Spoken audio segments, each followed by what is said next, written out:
Hello दोस्तों, रोज़ की तरह लेकिन दौड़ में सबका हार्दिक स्वागत है। सबके मंगल और की कामना के साथ और उनको मेरा सादर नमस्कार। छोटों को आशीर्वाद में ठीक हूँ। आशा करता हूँ कि आप ठीक होंगे।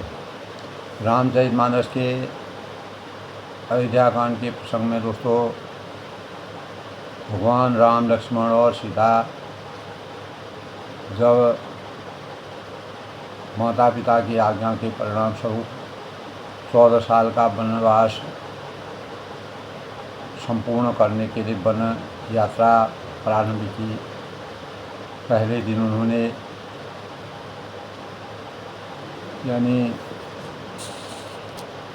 प्रथम दिन उन्होंने तमसा नदी के तीर पर वास किया और जिसमें पूरे अयोध्या के निवासी और सुमंत्र उनके मंत्री साथ में थे। लेकिन भगवान राम की लंबी यात्रा के परिणाम स्वरूप उन्होंने रात्रि में जग करके अपनी यात्रा प्रारंभ की और अयोध्या के लोगों को वहीं से लौटाने का प्रसंग रचा और उस प्रकार की लीलाओं का वर्णन करके मानव धर्म की रक्षा के लिए और अपने वचनों के पूर्णतः पालन के लिए माता पिता की आज्ञा का किसी प्रकार से उल्लंघन न हो, तो दूसरे दिन वह गंगा तीर पर पहुँचे, जहाँ उनका केवट जी से संवाद हुआ। और वहीं पर पहुँचते पहुँचते केवट जी से लंबे वार्तालाप के परिणाम स्वरूप केवट जी ने जब लक्ष्मण जी ने पूर्ण भावों से उनके वन जाने का पूरा रहस्य सुनाया, तब केवट जी के अंतःकरण में ज्ञान की पराकाष्ठा यानी उच्चता का प्रादुर्भाव हुआ। इसी बीच में सुमंत जो मंत्री थे, राजा की आज्ञा का पालन करना उनके लिए निहायत जरूरी था। तो सुमंत जी की राजा की आज्ञा के अनुसार सुमंत जी को तुरंत ही गंगा नदी पर भगवान राम को वहाँ तक पहुँचा करके वापस आने के लिए भगवान राम और लक्ष्मण को लौटाने के लिए कहा गया था। अगर भगवान राम और लक्ष्मण न लौटें तो सीता जी को वन का विषम दुसह दुख और परिताप को सोच करके यहाँ चाहे वह ससुर घर यानी जनक नगरी में रहे चाहे अयोध्या नगरी में रहे, सब प्रकार से उनको सुख होगा और 14 वर्ष तक वह इस प्रकार से अपने जीवन को यापन करते रहेंगी। किसी प्रकार का कोई दुख नहीं होगा। लेकिन सीता जी के अंतःकरण में यद्यपि यह नीति संगत बात थी, लेकिन भगवान राम के बिना पति ही प्रेमवश विनय सुनाई, कहत सतीभूषण गिरा सुहाई, तुम पितु ससुर सहित हितकारी, उतर देव फिर अनुचित भाई। तो इस प्रकार पति को प्रेममयी विनती सुनाकर सीता जी ने मंत्री से सुहावनी वाणी कह करके कहा कि आप मेरे पिता के समान, सुमंत जी ने कहा, और ससुर के समान मेरा हित करने वाले हैं। आपको मैं बदले में उत्तर देती हूँ, जिस प्रकार से आप मुझे यानी अयोध्या में वापस लौटने के लिए कहते हैं। और यह मेरी अनुमति में यह नीति संगत नहीं है, किंतु हितार्थ में आर्थ होकर दुखी होकर आपके सम्मुख उपस्थित हूँ। आप बुरा न मानिएगा। आर्यपुत्र स्वामी के चरण कमलों के बिना जगत में जहाँ तक नाते हैं सभी मेरे लिए व्यर्थ है। तो मैंने पिताजी के ऐश्वर्य की छटा देखी है और चरण रखने की चौकी से सर्व शिरोमणि राजाओं के मुकुट मिलते हैं, अर्थात बड़े बड़े राजा जिनके चरणों में प्रणाम करते हैं। ऐसे पिताजी का घर भी जो सब प्रकार से सुखों का भंडार है, तो पति के बिना मेरे मन को भूल कर भी यह नहीं भाता है। यह सुख मुझे, इस सुख की मुझे उतनी आवश्यकता नहीं है। मेरे ससुर कौशलाधीन राज चक्रवर्ती सम्राट हैं, जिनका प्रभाव 14 लोगों में प्रकाशित है, और इंद्र भी आगे होकर जिनका स्वागत करता है और करते हैं और अपने आधे सिंहासन पर बैठने के लिए उनको स्थान देते हैं। इस मान सम्मान के मर्यादा के अनुकूल ऐसे ऐश्वर्य और प्रभावशाली ससुर उनकी राजधानी अयोध्या में निवास, प्रिय कुटुंबी और माता के समान सासुएं, तो श्री रघुनाथ जी के चरण कमलों की रज के बिना मुझे स्वप्न में भी सुखदायक नहीं प्रतीत होती।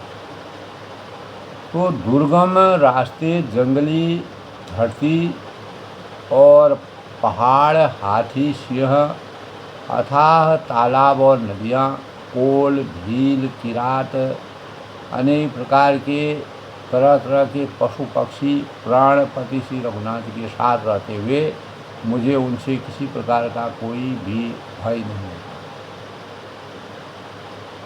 यद्यपि सास और ससुर के पांव पड़कर मेरी ओर से विनती कीजिएगा कि वे मेरी कोई किसी प्रकार का कोई सोच न करें, मेरे बारे में न सोचें। मैं वन में स्वभाव से ही सुखी हूँ और मैं अपने धर्म और रीति और मर्यादा और रामचरितमानस की यही मर्यादा है कि पति धर्म की पराकाष्ठा, उच्चता की श्रेष्ठता के मानकों का निर्वहन करते हुए अपने जीवन को हमें सुख और दुख, परेशानियों, चुनौतियों के साथ किस प्रकार से लोहा लेना है, और बिना प्राणनाथ के प्रिय देवर के साथ यानी वीरों में अग्रगण्य तथा धनुष और बाणों के भरे कर्कश धारण किए हुए ऐसे भगवान राम के साथ जो मेरे देवर हैं उन्हीं के साथ में सुख की प्राप्ति करूंगी। वो सुमंत को अनेकों सुमंत जो मंत्री थे उनको समझा करके उन्होंने शिबी दधीचि और राजा हरिश्चंद्र ने धर्म के लिए करोड़ों अनेकों कष्ट सहे थे, और बुद्धिमान राजा रणतिदेव तथा बलि बहुत से संकट सहकर भी धर्म को पकड़े रखे। तो धर्म की रक्षा करना, धर्म का परित्याग नहीं किया जा सकता है। वेद शास्त्र और पुराणों में कहा गया है कि सत्य के समान कोई धर्म नहीं है। मैंने उस धर्म को सहज ही पा लिया है। इस सत्य रूपी धर्म का त्याग करने से तीनों लोकों में अपयश हो जाएगा। भगवान रामचंद्र ने भी सुमंत्र से कहा मेरा, और यही भाव सीता जी के अंतःकरण में भी थे। तो तीनों राम, लखन और सीता जी ने अपने अपने भावों से सुमंत्र जी को किस प्रकार से आसक्त किया। प्रतिष्ठित पुरुषों के लिए जो ज्ञानी लोग होते हैं, मान सम्मान होते हैं, और जिनकी लोगों में सामाजिक परिवेश में जिनका प्रतिष्ठा होती है, ऐसे पुरुष अपयश की प्राप्ति करोड़ों मृत्यु के समान अगर उनका अपयश होता है तो भीषण संताप देने वाले होते हैं। तो हे ताज, मैं आपसे अधिक क्या कहूँ, लौट कर उत्तर दे दे। मैं पाप का भागी मैं हो जाऊँगा अगर मैं अयोध्या को लौट जाता हूँ। आप जाकर पिताजी के चरण पकड़कर करोड़ों प्रकार से मेरा नमस्कार हाथ जोड़कर विनय करिएगा कि हे तात, आप मेरी किसी बात की चिंता न करें। आप भी पिता के समान ही मेरे बड़े हितैषी हैं। हे तात, मैं हाथ जोड़कर आपसे विनती करता हूँ। भगवान राम ने कहा कि आपका भी सब प्रकार से वही कर्तव्य है जिसमें पिताजी हम लोगों के सोच में दुखी न हो पाए। ऐसे भावों से उनके अंतःकरण को समझाने का, ये भावों की रचना करना। श्री रघुनाथ जी की ओर और सुमंत्र जी का यह संवाद सुनकर निशाजाद कुटुंबियों सहित अपने परिवार के साथ व्याकुल हो गए। और जब उन्होंने पूरा रहस्य सुना, केवटराज ने तो लक्ष्मण जी ने कुछ कड़वी बात कही कि राज देने के बजाय वन का राज्य हमें दे दिया, तो उसका हमें सत्यता से निर्वहन करना आवश्यक है। प्रभु श्री राम जी ने उसे बहुत ही अनुचित जानकर उनको मना किया कि इस प्रकार के बातें नहीं की जाती है। परीक्षा की घड़ी में अनेक प्रकार के विघ्न बाधाएं आती हैं, उन बाधाओं को अनुकूल समझ करके अपने जीवन को चरितार्थ करना। श्री रामचंद्र ने संकुचित होकर अपनी सौगंध खिलाकर सुमंत्र जी से कहा कि आज जाकर लक्ष्मण जी का कोई भी संदेश वहाँ न कहेगा जिससे हमारा अपयश हो। और सुमंत्र जी भी राजा का संदेश कहा कि सीता जी वन का क्लेश सह नहीं पाएंगी। तो ऐसे जिस तरह सीता अयोध्या को लौट जाए, तुमको और श्री राम जी को वही उपाय करना चाहिए, नहीं तो मैं बिल्कुल ही असहाय हो जाऊंगा, बिना सहारे के हो जाऊंगा। अगर सीता जी वन से अयोध्या को लौट जाती है तो वह मेरे लिए तिनके का सहारा होगा और तब मैं अनेक प्रकार की बातों को भूल जाऊंगा। सीता जी के मायके पिताजी के घर और ससुराल से सब सुख संपन्न है। जब तक यह विपत्ति 14 वर्षों का वनवास पूरा नहीं हो जाता है, तब तक वे सब जब जहाँ चाहे वहाँ वह निवास कर सकती है। इस प्रकार का संदेश दशरथ जी ने सुमंत्र जी मंत्री के माध्यम से भगवान राम और सीता जी को कहने के लिए कहे। लेकिन राजा ने जिस दीनता और प्रेम से विनती की थी, वह दीनता और प्रेम का वर्णन सुमंत्र जी कैसे कर सकते हैं। तुलसीदास ने इस प्रकार का वर्णन किया है। कृपा निधान श्री रामचंद्र ने पिता का संदेश सुनकर सीता जी को करोड़ों अनेकों प्रकार से सीख दी और उन्होंने कहा कि जो तुम घर लौट जाओ तो हमारे सब दुख दूर हो जाएंगे और माता पिता के अंतःकरण में किसी प्रकार का संताप नहीं होगा। सास ससुर गुरु प्रियजन और कुटुंबी सबकी चिंता मिट जाएगी। और पति के वचन सुनकर जानकी जी कहती हैं, हे प्राणवती, हे परम देवी। तो उन्होंने अपनी बातों को बताया कि हे प्रभु, आप करुणामय और परम ज्ञानी हैं, अंतर मन की बातें जानने वाले हैं। प्रत्येक मानव के घट घट में आप विराजमान हैं। कृपा करके विचार तो कीजिए कि शरीर छोड़कर छाया अलग कैसे हो सकती है। सूर्य कभी अपनी प्रभा से को छोड़कर कहीं जा सकता है और चंद्रमा अपनी चांदनी से को कहीं परित्याग कर सकता है, अर्थात यह संभव नहीं। तो इस प्रकार पति को की प्रेममयी विनती सुनाकर सीता जी मंत्री से सुहावनी वाणी कहने लगी कि आप मेरे पिताजी और ससुर के समान हैं, मेरा हित करने वाले हैं। आपकी मैं बदले में उत्तर देती हूँ कि यह बहुत ही अनुचित है, यह न्याय संगत और नीति संगत नहीं है, रघुकुल की रीति और मर्यादा के अनुकूल नहीं है। किंतु हे तात, मैं दुखी होकर इस बात से दुखी हूँ कि सास ससुर की सेवा करना चौथी अवस्था में नितांत जरूरी है, लेकिन बिना आत्मा के शरीर का रहना यह सबसे बड़ा कष्टकारी जीवन है। आपके यद्यपि वन में अनेक प्रकार की परेशानियां हैं, लेकिन अवध वहाँ जहाँ राम निवास हो, भगवान राम जहाँ पर विराजित होंगे, उनके चरण कमलों की धूलि को मैं धारण करते रहूँगी, उनका स्पर्श करते रहूँगी, उनके दर्शन करते रहूँगी।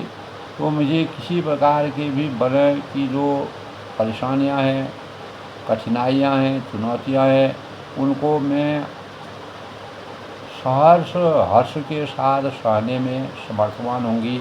परमात्मा का आशीर्वाद मेरे ऊपर विराजमान होगा। तो इस प्रकार के भावों से सुमंत्र जी को सीता जी ने अपने मन वाणी और कर्म की पराकाष्ठा उच्चता के भावों का सास और ससुर के पांव पड़कर मेरी अंततोगता उन्होंने यही विनती की कि मेरा कुछ भी, हमारा किसी प्रकार का भी सोच चिंतन मनन आप मत कीजिएगा। मैं वन में स्वभाव से ही सुखी हूँ, मुझे किसी प्रकार का दुख नहीं है। जहाँ राम हैं वहाँ मेरा जीवन समर्थवान है। प्राणनाथ के प्रिय देवर मेरे साथ हैं, मुझे किसी प्रकार का कोई दुख नहीं होगा। तो सीता जी ने भी अपने आत्मा और परमात्मा के बीच के रहस्य को समझा करके भगवान राम और सुमंत जी को जिस प्रकार से ज्ञान की पराकाष्ठा से संचित किया, नीति और धर्म मर्यादा भी यही कहती है। इसी के परिणाम स्वरूप दोस्तों आज के प्रसंग से पहले आज के सुपंचांग की समीक्षा कर। तो आज दोस्तों यानी आज 23 मई 2025 ज्येष्ठ माह की कृष्ण पक्ष की अपरा एकादशी तिथि है और यह अपरा एकादशी बहुत ही शुभकारी मानी गई है। और आज शुक्रवार का दिन है और विक्रम संवत 2042 संवत 1947 सिद्धार्थी नाम संवत्सर सूर्य उत्तरायण में ग्रीष्म ऋतु और विजय मुहूर्त भी आज है 2:35 से 3:30 तक, यानी हम किसी भी चीज़ में विजय प्राप्त कर सकते हैं। उत्तर भाद्रपदा नक्षत्र है और उत्तर भाद्रपदा नक्षत्र का योग है और चंद्रमा आज मीन राशि में 10:30 के बाद तब एकादशी सायं तक एकादशी तिथि रहेगी। उसके बाद द्वादशी तिथि का शुभारंभ हो जाएगा और सूर्य आज वृषभ राशि में प्रवेश करेंगे। प्रीति योग का संयोग 6:36 और उसके बाद आयुष्मान योग का संयोग रहेगा। आज के शुभ मुहूर्त की बात करें तो अभिजीत मुहूर्त दोस्तों 11:51 से 12:45 तक, ब्रह्म मुहूर्त आज 4:04 से 4:45 तक, अमृतकाल 11:35 से 1:04 तक, अपराह्न राहु काल जिसके दौरान किसी भी शुभ कार्य को करना वर्जित माना गया है 10:35 से 12:58 तक अपराह्न। सूर्य उदय आज दोस्तों 5:27 तक होंगे और सूर्यास्त जो है 7:09 तक। और आज दोस्तों चंद्र उदय 2:57 तक और चंद्र अस्त जो है 3:03 तक। इस प्रकार आज की शुभ पंचांग का। और आज पूर्व दिशा में यात्रा करना वर्जित माना गया है और अगर किसी को ज़रूरी काम से पूर्व दिशा में यात्रा करनी ज़रूरी है तो घर से मीठा मुंह करके यात्रा करनी चाहिए। तो किसी प्रकार की भी दुविधाओं से परेशानी से भगवान दुर्गा माता का स्मरण करके भगवान का स्मरण करके यात्रा करनी चाहिए। जैसे कि दोस्तों हम जानते हैं आज शुक्रवार का दिन है। शुक्रवार की प्रकृति मृदु होती है। यह दिन एक ओर जहाँ माँ दुर्गा का दिन है तो दूसरी ओर माँ लक्ष्मी वैभव लक्ष्मी की पूजा करने का दिन है। विधि विधान के साथ माँ दुर्गा की पूजा और माँ लक्ष्मी की पूजा करने से धन धान्य और शक्ति का संचार हमारे अंतःकरण में होता है। गुरु शुक्राचार्य का दिन भी यह है। इस दिन लक्ष्मी माता व काली माता की पूजा से विवेक यानी विशेष लाभ हमारे जीवन में प्राप्त होता है। मनोवांछित फलों की प्राप्ति का द्योतक यह दिन शुक्र वर्धक है, खुशियों के सूचक के रूप में, इसीलिए शक्ति और दया का दिन माना जाता है। और शुक्र प्रेम की देवी है। शुक्र मान सम्मान यश कीर्ति का द्योतक है। शुक्र ग्रह के नाम से शुक्र ग्रह को मजबूत करने के लिए दूध दही घी चावल और चीनी का दान करना शुभ माना जाता है। भगवान दुर्गा माता और लक्ष्मी माता को ये चीज़ें अर्पित करनी चाहिए। और वैभव विलास का यह दिन माना गया है और सौंदर्य में निखार, ऐश्वर्य, कीर्ति और धन दौलत प्राप्त करने का यह दिन है। शुक्रवार का स्वामी शुक्र होता है और शुक्रवार की राशि कुंभ है। शुक्र को प्रधान प्रबल करने का गुरु मंत्र ओम द्रांग द्रिंग धूम सह शुक्राय नमः का जाप करना चाहिए। सफ़ेद कपड़े पहनने चाहिए, सफ़ेद चीज़ों का दान करना चाहिए। और यह दिन साफ सफाई और शारीरिक शुद्धि का दिन माना गया है। शौर्य, सौंदर्य, शुक्रवर्धक यह दिन। इस दिन किसी से भी पैसे का लेन देन या उधार लेन देन करना वर्जित माना गया है। माँ लक्ष्मी और वैभव लक्ष्मी का पूजन करने से जीवन में किसी प्रकार के धन की कमी नहीं होती है। और इस दिन खास तौर से दोस्तों किसी से भी अभद्र भाषा का प्रयोग नहीं करना चाहिए, तामसिक भोजन का प्रयोग नहीं करना चाहिए, सद कार्य करने चाहिए। वृद्धों को खास तौर से खुश रखना चाहिए, गरीबों को खुश रहना चाहिए। तब माँ लक्ष्मी और दुर्गा माता का आशीर्वाद प्राप्त होता है। यह दिन हमारे जीवन में मनोवांछित फलों की प्राप्ति का द्योतक माना गया है।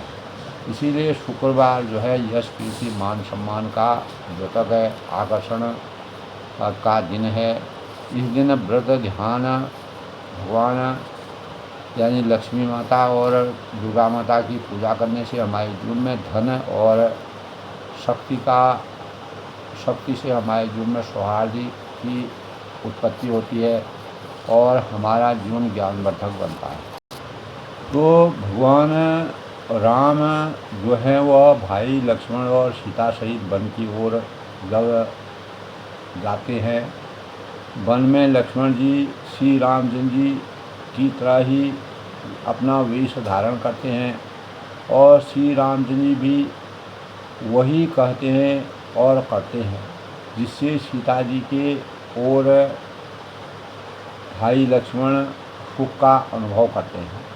तो सोच लखन जही विधि सुख लाही, सोई रघुनाथ करहीं सोई कहाहीं, जोग वही प्रभु सिय लखनहि कैसे, पलक बिलोचन मोह यानी गोलक जैसे।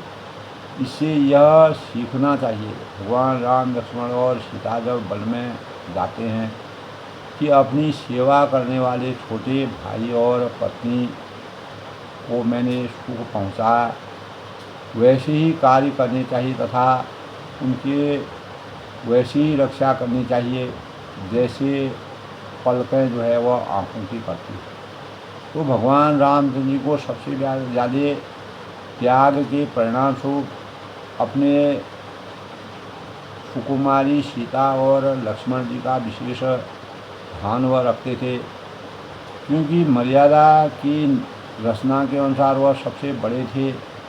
और भरत के ससैन्य वन में आने का समाचार जब भरत वन में जाते हैं तो भगवान राम ने जो है जब भरत अपने ननिहाल से वापस आते हैं, भगवान राम ने लक्ष्मण के द्वारा क्रोधित होने पर उनको समझाने का प्रयास किया और लक्ष्मण जी की क्षुब्ध होकर भरत के प्रति वह कहने योग्य शब्द कह रहे थे। तो वह कहते हैं कि हे लक्ष्मण, मैं सुख के स्वरूप में जिस प्रकार से भगवान राम ने लक्ष्मण जी को समझाया, तो भगवान राम ने वन में जब भरत बहुत ही दुखी हो गए तो माता के दिए गए वरदानों से भरत को जो दुख हुआ, तो जब भरत पूरी प्रजा के साथ वन में पहुँचते हैं तो वन में पहुँचने से पूर्व ही लक्ष्मण जी को क्रोध आया कि भरत अपनी सेना सहित हम पर विजय प्राप्त करने के लिए आया है। लेकिन भगवान राम ने वह धीरता के सार थे, धीरता के मूल थे, धीरता और धैर्य के पालक थे। तो उन्होंने नीति धर्म के अनुसार भरत यानी के आने को उनका स्वागत करने के भावों का संचार किया। तो जब सीता जी वन में वन में अनेकों प्रकार की परेशानियों को देख रही है और वह उनको एहसास भी हो रहा है, लेकिन भगवान राम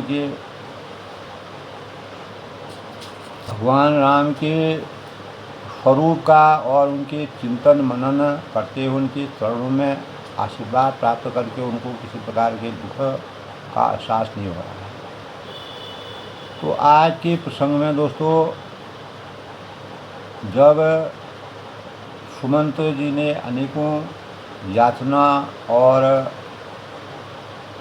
अपने आज्ञा प्राप्त करके राजा दशरथ के अनुसार कहे गए वचनों से सीता और राम लक्ष्मण को लौटाने का प्रयास किया। यद्यपि भगवान राम तो 14 वर्ष के वनवास के लिए पूर्ण समर्पित थे, उनका लौटना नीति संगत नहीं था, लेकिन सीता और लक्ष्मण भी भगवान राम के बिना उनका जीवन भी अधूरा है। तब सीता जी कहती हैं कि यद्यपि सास और ससुर के पांव, तब वह कहते हैं कि भगवान राम के बिना मेरा अयोध्या और जनक नगरी में रहना यह नीति संगत नहीं है, और मैं उनकी बलिहारी देती हूँ और उनके पांव पड़ती हूँ कि मेरी ओर से विनती करने का उन्होंने अनुरोध किया सुमंत जी से कि हमारा किसी प्रकार का सोच न करिएगा और मैं वन में मन से, वाणी से और निष्ठा से पूर्ण रूप से सुखी हूँ।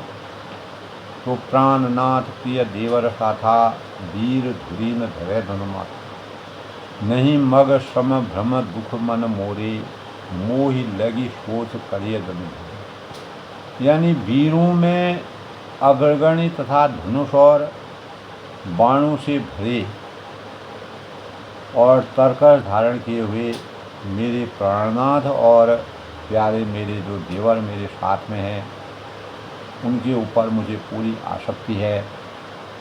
और नहीं मग श्रम भ्रम दुख मन मोरे, इससे मुझे न रास्ते में थकावट होगी और न किसी प्रकार का संशय भ्रम मेरे अंतःकरण में होगा और न मेरे मन में कोई दुख संताप होगा। मोही लगी सोच करे हो जनी भोरे, आप मेरे लिए भूल कर भी किसी प्रकार का सोच मत करें, क्योंकि नीति के जीवन को यापन करने के लिए दुख के भावों का चिंतन करना, प्रतिकूल को भी अनुकूल में बनाना, यह मानव जीवन का सबसे बड़ा प्रभाव होना चाहिए। सुनि सुमंत सी शीतल वाणी, जब मंत्री सुमंत ने सीता जी की शीतल वाणी को सुना, मीठी और सुहावनी शीतल वाणी को सुनकर भयं विकल जन फने मन आनी, व्याकुल हो गए जैसे कि सांप ने अपना मणि खो दिया। और नयन सूझ नहीं सुने न कान, नेत्रों से कुछ सुहाता नहीं है, कानों से सुनाई नहीं दे रहा है और सब सुनी हुई बातों को अनसुना मान रहे हैं। और वह कहते हैं कि दशरथ जी के राजा के समूह में किस मन से जाऊंगा और क्या उत्तर होगा, कही न सके कसो अति अनुकूला। तो ये बहुत व्याकुल हो गए, कुछ कहने में वह स्तब्ध हो गए। राम प्रबोध कीन बहुभांति, तो श्री रामचंद्र जी ने उनका बहुत प्रकार से समाधान करने के भाव के अनेकों बातों से ज्ञान से उनको समझाया, मर्यादा और नीति और धर्म के अनुकूल बातें बताई। कदापि होती नहीं शीतल छाती, तो भी उनकी छाती ठंडी नहीं हुई। वह उस बात से दुखी हो गए और उनको कोई भी स्वांत नहीं कर पाया। जतन अनेक साथ हित कीने, और उन्होंने साथ चलने के लिए मंत्री ने अनेकों यत्न प्रयास किए, युक्तियाँ रचाई, और राजा दशरथ के मधुर वचनों को कह करके रघुनंदन श्री राम जी ने उन युक्तियों को सोचकर समझते हैं, मनन करते हैं और यथोचित उत्तर देते हैं। उचित उत्तर रघुनंदी ने मीट जाए नहीं राम रजाए। श्री राम जी की आज्ञा मेटी नहीं जा सकती। विधि की रचना को कोई मेट नहीं सकता है। जिसके भाग्य में, जिसके जीवन में, जिसके कर्तव्य में जो चीज़ें निहित होती हैं वह होके रहती हैं। कठिन कर्म गति कठिन बसाई, और कर्म की गति इतनी कठिन होती है कि उस पर कुछ भी यश नहीं चलता। राम लखन सिया पद सिया नारी। श्री राम, लक्ष्मण और सीता जी के चरण पर सिर नवा करके सुमंत्र जी ने इस तरह वह लौट गए जैसे व्यापारी अपना मूलधन पूंजी गंवा कर लौट रहा हो, यानी सब कुछ खो गया हो, और अपने को शरीरहीन समझकर, प्राणहीन समझकर उन्हें अपनी वेदनाओं को इस प्रकार से संवेदनाओं को जगाया। रथ हाँक्यो हई राम रकनो, हेर हेर हेरारी, देख निषाद निषाद बसो नहीं शीश करता। तब ऐसे पर सीता जी कोई भी वन से वापस जाने के लिए नहीं तैयार होते हैं। तब सुमंत जी के अंतःकरण में अनेक विचार आते हैं। सुमंत जी को रथ को हाँका तो घोड़े श्री रामचंद्र जी की ओर देख देख कर, क्योंकि पशु भी हर चीज़ जानते हैं, हिनराने लगे। उनसे भी एक, यद्यपि वह बोल नहीं पाते हैं लेकिन अपनी भाषा में बोलते हैं। यह देखकर निषाद लोग, जो निषाद राज केवट के परिवार वाले और उनके लोग थे, वह बहुत दुख का एहसास करने लगे, विषाद के बस हो गए। तो उन्होंने यही सोचा कि भगवान के राज में, यानी भगवानों को भी इतना त्याग करना पड़ता है, और वह सिर को धुन यानी पीट पीट कर पछताते हैं। जास वियोग विकल पशु ऐसे, प्रजा मात पिता जिय हई कैसे, बरबस राम सुमंत पठाए, सुरसर तीर आप तपार। जिनके वियोग में पशु भी इस प्रकार से व्याकुल है, व्यथित है, उनके वियोग में प्रजा है, माता है, पिता है, कैसे जीवित रह सकते हैं। बड़ा ही असमंजसमयी जीवन है। बरबस राम सुमंत पठाए। श्री रामचंद्र ने अपने विवेक से, अपने ज्ञान से सुमंत जी को लौटाया, और तब गंगा जी के तीर पर वह किनारे पर आए। मांगी नाव ने केवट आना, कहे तुम्हारा मरम में जाना। तो श्री राम ने केवट से नाव मांगी, पर वह लाता नहीं है। क्यों नहीं लाता है? कहीं तुम्हारे मरम में जाना। वह कहने लगा कि मैंने आपके रहस्य को, आपके भेद को जान लिया है, समझ लिया है, बूझ लिया है। चरण कमल रज कहूँ सब कहीं। तो तुम्हारे चरण कमलों की धूल के लिए सब लोग कहते हैं कि वह मनुष्य बना देने वाली कोई बड़ी, कोई जड़ी है, कोई बूटी है, कोई औषधि है। छुअत शिला भई नारी सुहाई। तब वह कहता है कि जिनके छूने से आपके चरणों की धूलि के स्पर्श मात्र से ही पत्थर की शिला सुंदरी स्त्री हो गई, अहिल्या का तारण हुआ। मेरा पाहन तैन काठ कठिनाई। मेरी जो नाव है यह काठ की बनी हुई है, इसकी क्या दशा होगी। इसी से अपने जीवन, अपने परिवार का मैं भरण पोषण करता हूँ। और तरनियो मुनि घरने होई जाई। और पत्थर के कठोर यानी काठ पत्थर से कठोर तो होता नहीं है। मेरी नाव भी मुनि की स्त्री हो जाएगी तो मैं क्या करूँगा। बाट पड़े मुझी नाव उड़ाई, और इस प्रकार मेरी नाव उड़ जाएगी और मैं डूब जाऊँगा। मैं अपने परिवार का पालन पोषण कैसे करूँगा, अथवा रास्ता रुक जाएगा जिससे आप पार न हो सकेंगे और मेरी रोजी मारी जाएगी, मेरी दिनचर्या समाप्त हो जाएगी, मेरी कमाने खाने की राह मारी जाएगी। यही प्रतिपाल हूँ सब परिवार हूँ, नहीं जानूँ कछु उतर उपवार। तो मैं तो मेरा तो यही एक साधन है। मैं तो इसी नाव के सहारे से परिवार का पालन पोषण करता हूँ। नहीं जानूँ कछु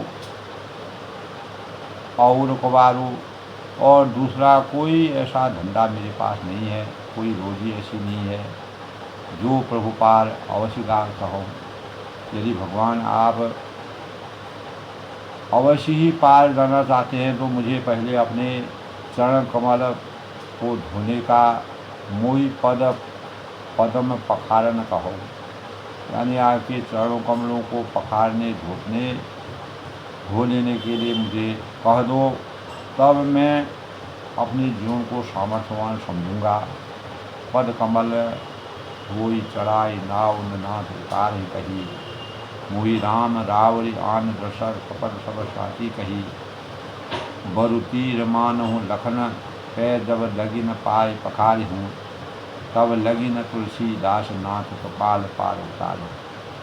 तब केवट राज जो है अपने पूर्ण अंतर्मन की बातों को कहते हैं कि हे नाथ, पद कमल धोई चढ़ाए नाव नाथ आयु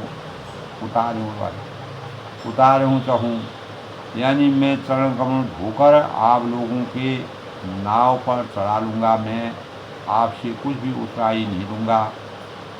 मोहि राम रावरी आन दशर शब्द साथी कहूँ, और मैं चरण कमल धोकर मुझे आपकी दुहाई और दशरथ की सौगंध है कि मैं सब सत कहता हूँ। बरु तीर मार हूँ लखन पे जब लगी न पाए पखारे हूँ। लक्ष्मण भले ही मुझे तीर मारें, पर जब तक मैं पैरों को धो न डालूं, आपके चरण कमलों की रज से अपने शरीर को पवित्र न कर डालूं अपने, तब तक मैं तुलसीदास जी ने इस प्रकार का वर्णन किया है कि एक काल में आपको पार नहीं बता दूंगा। यानी केवल मेरी यह याचना है या आराधना है कि आपके चरण कमलों की धूलि को पखार करके उसका मैं रसास्वादन करूँगा, तभी मैं आपको पार उतारने में समर्थवान होगा। अन्यथा मुझे भले लक्ष्मण तीर मारें, कुछ भी करें, मैं वह बर्दाश्त करने के लिए तैयार हूँ, वह सहन करने के लिए तैयार हूँ। तो बैन प्रेम लपटे अटपटे सुन केवट, प्रेम लपटे अटपटे सुन केवट के बैन, चितई जान की लखन तनाव जैसे करना। तो केवट जी के प्रेम में लपेटे हुए जो अटपटे से वचन सुनकर करुणा के धाम श्री रामचंद्र जी जानकी जी की ओर और लक्ष्मण जी की ओर देखकर हंसते हैं। कहते हैं कि कृपा सिंधु बोले मुस्काई, सोई करो जो दे नाव न जाई। वेग आन जल पाए पखारू, होत विलम्ब उतारूंगा। तो कृपा सिंधु बोली मुस्काई, सोई करू जही तव नाव न जाई। तो कृपा के समुद्र श्री रामचंद्र जी केवट से मुस्कुराकर बोले, मंद मंद मुस्कान में बोले, भाई तू वही कर जिससे तेरी नाव न जाए, तेरी नाव को कोई भी क्षति न पहुँचे। बीग आन जल पाए पखारू, जल्दी पानी ला और पैरों को धो लो, और होत विलम्ब उतारे हूँ पारू, और पैर धो लो, देर हो रही है, पार उतार दो। भगवान राम ही भगवान अपनी आसक्ति के परिणामस्वरूप केवट के ऊपर किस प्रकार से आसक्त होते हैं। भगवान राम ने यही भाव, यानी यद्यपि भगवान राम सर्व गुण संपन्न थे, सब कार्य को कर सकते थे, लेकिन उन्होंने मानव धर्म की रचना के लिए, मानव चेतना को जगाने के लिए अनेक प्रकार के प्राणियों से अपना सौहार्द स्थापित किया। दास नाम सुमिरत एक बारा उतरे नर हो सिंधु पारा। एक बार जिनका नाम स्मरण करने से मनुष्य अपार भवसागर से पार हो जाता है। इस दैहिक भौतिक तापों से जिसकी मुक्ति हो जाती है, तीनों लोगों से मुक्ति हो जाती है। सोई कपाल केवट निवारा, यही जग किए त्यों परगुन थोड़ा। तो वामन अवतार में जगत को 3 पग से भी छोटा देख दिया था। 2 ही पग में भगवान ने जो है पूरी सृष्टि को अपने ऊपर निहित कर दिया था। वही कृपाल श्री राम जी आज गंगा जी के पार करने के लिए केवट जी का निहोरा कर रहे हैं, उनसे याचना करते हैं। इसी प्रकार जब समुद्र पार करते हैं, भगवान राम लंका में प्रवेश करने के लिए विनय न मानस जलय जड़ो गई 3 दिन बीत, बोले राम सकूर तपो भजनो होती। तो भगवान राम एक बार जिनका स्मरण करने से मनुष्य अपार भवसागर से पार उतर जाता है, और जिन्होंने वामन अवतार में जगत को 3 पग से ही छोटा कर दिया था, 2 ही पग में त्रिलोकीनाथ को नाप लिया था, इस धरती इस सृष्टि को नाप लिया था। और वही कृपालु श्री रामचंद्र जी आज गंगा के पार उतारने के लिए केवट से विनती कर रहे हैं, निहोरा करते हैं। पद नख निरख देव सरी हर्षि। तो प्रभु के इन वचनों को सुनकर गंगा जी की वृद्धि मोह में खिंच गई। सुनि प्रभु वचन मोह मति कर भरनी, और साक्षात भगवान होकर भी पार उतरने के लिए केवट का निहोरा कैसे कर रहे हैं। केवट राम रजाई छुपावा, पान कठोरता भरी विवावा। परंतु समीप आने पर अपनी उत्पत्ति के स्थान और पद नखों को देखते ही उन्हें पहचान कर देव नदी गंगा जी हर्षित हो रही है, प्रसन्न हो रही हैं, और समझ गई कि भगवान अनेक प्रकार की नर लीलाएँ कर रहे हैं, और इससे उनका मोह नष्ट हो गया। और उन चरणों का स्पर्श मात्र से ही प्राप्त करके नदी देव नदी धन्य हो गई, और यह विचार कर हर्षित हो गई कि केवट श्री रामचंद्र की आज्ञा पाकर कठौते में भरकर जल ले आए। अति आनंद उमग अनुरागा, चरण सरोज पखारन लागा। बरस सुमन सुर सकल सियाई, ये सम पुण्य पुंज को नाही। तो अत्यंत आनंद और प्रेम में उमड़कर यह वह भगवान के चरण कमल को धोने लगा। जब केवट, तो सब देवता आसमान से पुष्प बरसाते हैं।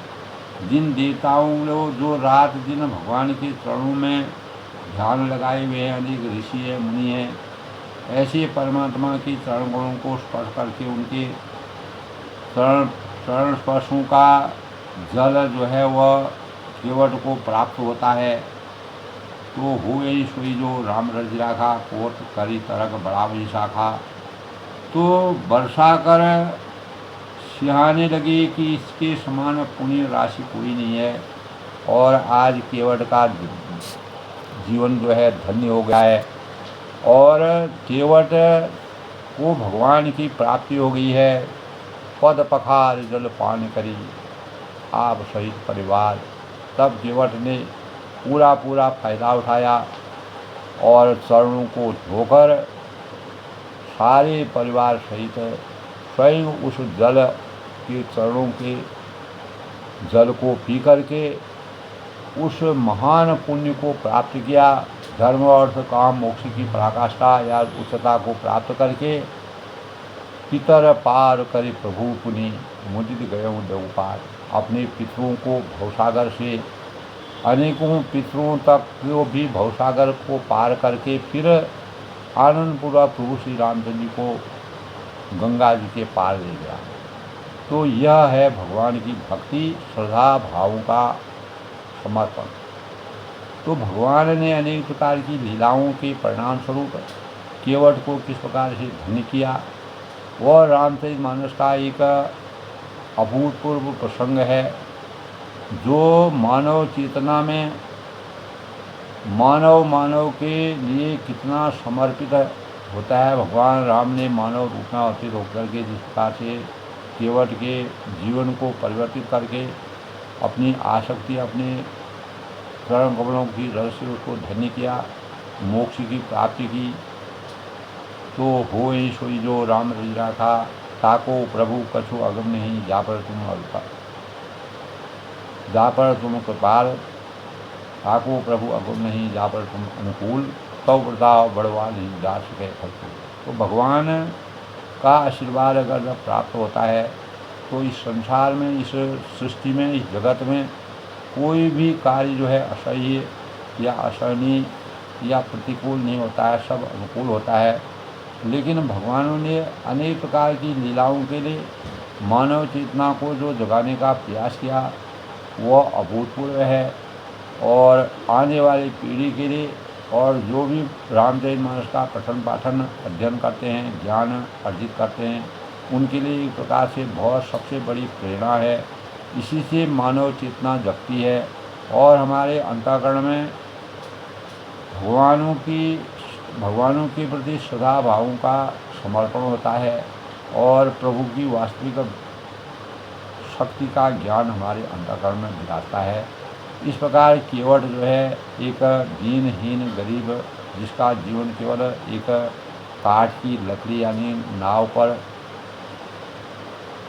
यानी विराजित था, उसके अधीन था, वह कितना धनी हो गया, उसको धर्म अर्थ काम मोक्ष की प्राप्ति हो गई और इसी के परिणाम से वह इस संसार में भगवान राम का प्रिय सखा बन गया। तो आज के प्रसंग में दोस्तों अपनी वाणी को विराम देते हुए जय श्री राम के साथ हमें भगवान की वास्तविक शक्ति को प्राप्त करने के लिए केवट के समान खेलनहार बन करके भगवान के प्रति प्रतिबद्धता के भावों का समर्पण ज्ञान प्राप्त करके मानव जाति की उन्नति के लिए अपने जीवन को समर्थवान बनाने के लिए प्रतिबद्ध होना पड़ेगा। सब लोग सुखी रहे, खुश रहे, प्रसन्न रहे।